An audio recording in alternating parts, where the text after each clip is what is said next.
Good morning, কেমন আছো সবাই? আশা করি তোমার সবাই ভালো আছো, সুস্থ আছো। আমরাও ভালো আছি, সুস্থ আছি। এখন ঘড়ির কাটার সময় হচ্ছে 9:10। আমার মাও রেডি, আমি রেডি। অতনু গাছে রিসেপশনে পেমেন্ট ক্লিয়ার করতে, ওই খাওয়া দাওয়ার যেসব পেমেন্টগুলো রয়েছে। আর সিনকি ফ্রেশ হচ্ছে, ও রেডি হয়ে গেলেই আমরা বেরোবো। মোটামুটি গোছানো সব কমপ্লিট, বলো না? শুধু মায়ের একটা ওড়না বাইরে রয়েছে আর আমার একটা ব্যাগ গোছালেই হয়ে যাবে। সব কিছু গুছিয়ে নিয়েছি। মাঝখান থেকে আমার একটা প্রবলেম হয়ে গেছে। কালকে সিরামটা ইউজ করার সময় এই যে এটার এই হাল হয়েছে, কি গায়ে লাগছে। এটাকে হাতে করে নিয়ে যেতে হবে, কোনো উপায় নেই।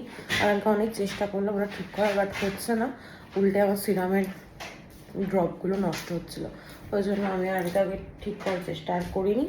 অতনুকে দিলাম, তাও একই প্রবলেম হলো। তো যাই হোক, চলো এখন চাটা খাই, তারপর বেরোবো। তো সবাইকে তো বলেইছি রথযাত্রার অনেক শুভেচ্ছা। আমরা খুব ভালোভাবে কালকে রথ দর্শন করেছি। এত টায়ার্ড ছিলাম যে আর রাতে ভিডিওটা এন্ড করতে পারিনি। গা হাত পা প্রচণ্ড ব্যথা। তোমরা ভাবো যে আমরা 1টা থেকে 5:30, 5:45 অবধি কন্টিনিউ বৃষ্টিতে ভিজেছি, তারপর আর আমাদের শরীরের কন্ডিশন কেমন থাকতে পারে। তার উপর জামা কাপড়ের রং উঠছে। আমি তো শাড়িটা ধরছি মনে যেন সার্ফ জলে চুবিয়ে ওটাকে শুকনো করে দেন আমি পড়ে গেছি, এরকম অবস্থা। প্রচণ্ড কষ্ট হয়েছে। যাই হোক, সব কষ্ট একদিকে, জগন্নাথ দেবের দর্শন আরেকদিকে।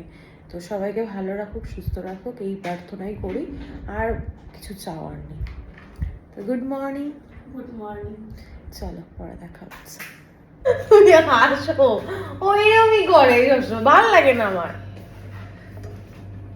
জামা কাপড় আর তোমার মাথা কেটে যাচ্ছে, একটু পিছনে যাও থাকার হলে। জামা কাপড় আর বাড়াইনি, কারণ গেলেই কাছাকাছি করতে হবে। আর ওয়েদারের যা অবস্থা, বাপরে বাপ। ওখানে নাকি কালকে বৃষ্টি হয়েছে। হ্যাঁ, মা বললো ওখানে বৃষ্টি হয়েছে কালকে। তো বাবা ভয় পেয়ে গেছে খবর দেখে যে এখানে জগন্নাথ দেবের রথযাত্রায় এসে 12 জন না 15 জনের এরকম। কতজন গো জানো? 12 জন। 12 জন নাকি এরকম, মানে লোকের পায়ের তলা চাপা পড়ে নাকি তারা প্রাণ হারিয়েছে। তো সেই জন্য সঙ্গে সঙ্গে ফোন করেছে। আমি তার আগেই ফোন করেছি, খোঁজ খবর নিয়েছি, তারপর ভিডিও কল করেছি। জগন্নাথ দেবের দর্শন তো করাতে পারি, কারণ ওই মুমেন্টে রথের ওখানে তো আমি মানে কোনোভাবে পসিবল আমি নিজে ঠিকঠাক থাকতে পারিনি, ওই জন্য ভিডিও সেরকম কিচ্ছু করতে পারিনি।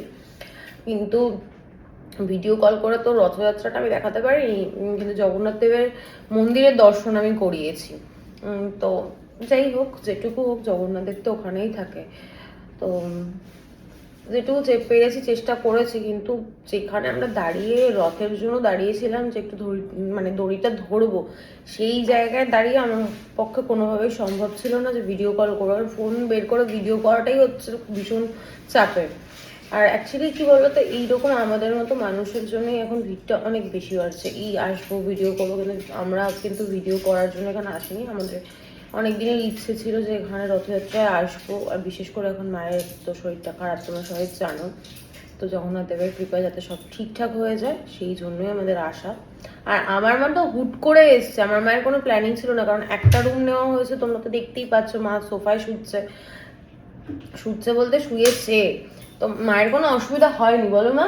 না, মায়ের কোনো অসুবিধা হয়নি। আমরা এসে বললাম যে আমাদের সঙ্গে মাও এসছে, তো কোনো অসুবিধা হয়নি। তো যাই হোক, মাকে একদিনে বললাম, আগের দিন রাত্রেবেলা বললাম, সোমবার দিন বললাম, মঙ্গলবার দিন মা এসছে। তাও মঙ্গলবার সকালবেলা বললাম, গুছিয়ে গেছে, যা পেরেছে গুছগাছ করে এসছে। তো চলো পরে দেখা হচ্ছে, উপভোগ করো, তোমরা আমার কথা শুনতে পারো। চলো টাটা করে দাও, এবার আমরা বেরোবো। সে গুড মর্নিং। Good morning. জামা কাপড় পাল্টায়নি বলে ওর অভিযোগ। জামা কাপড় যত বাড়াবি বাড়িতে গিয়ে আবার কাঁচা ধোয়া করতে হবে। চলো, বাজছে এখন 9:45। আমরা বেরোলাম। জয় জগন্নাথ। আমি এই দেখো, এই রাস্তাটা অনেকটা তাও ইয়ে আছে, ক্লিয়ার। হ্যাঁ এটা দিয়েই মনে টোটোওয়ালা নিয়ে গেছিল, জানো তো। ওই যে ওই রাস্তাটা দিয়ে, জলও আছে সামনে না ওই রাস্তাটা দিয়ে নিয়ে এসেছিল, তাই কালকে আমাদের এত কষ্ট হয়েছে।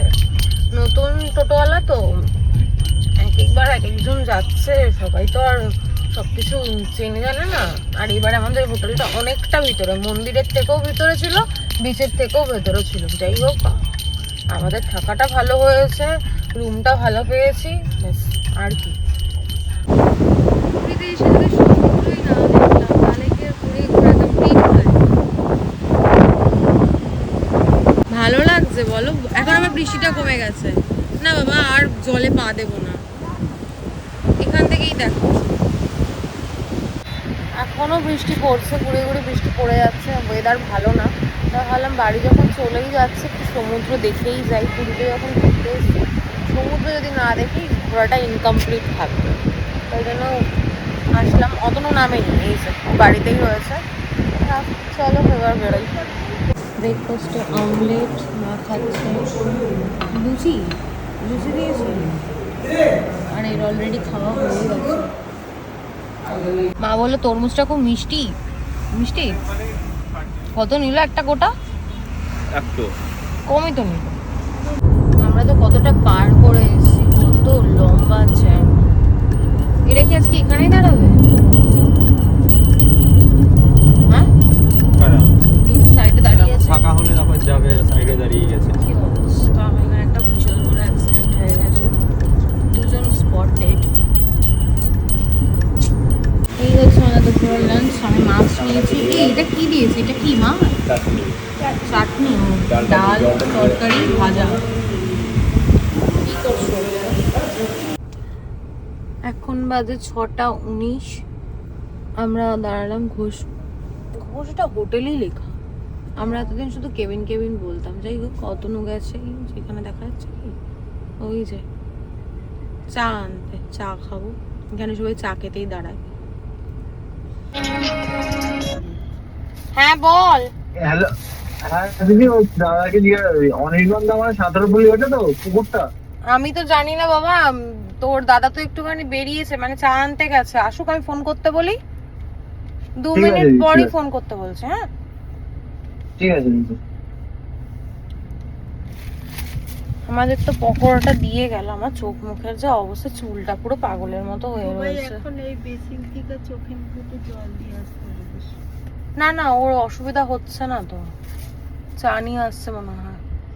মা তুমি তোমার কাজটা কি খুলতে পারবে? কি চাটা নিয়ে নে। চা নিয়ে চলে এসছে। চা পড়ছে, চা পড়ছে এখানের বেসিন থেকে, কিন্তু চোখ মুখে জল দিয়ে নিও, বুঝলে? বাইরে কি না হাওয়া দিচ্ছে ও। টাটা। হ্যাঁ টাটা। যাও সাবধানে।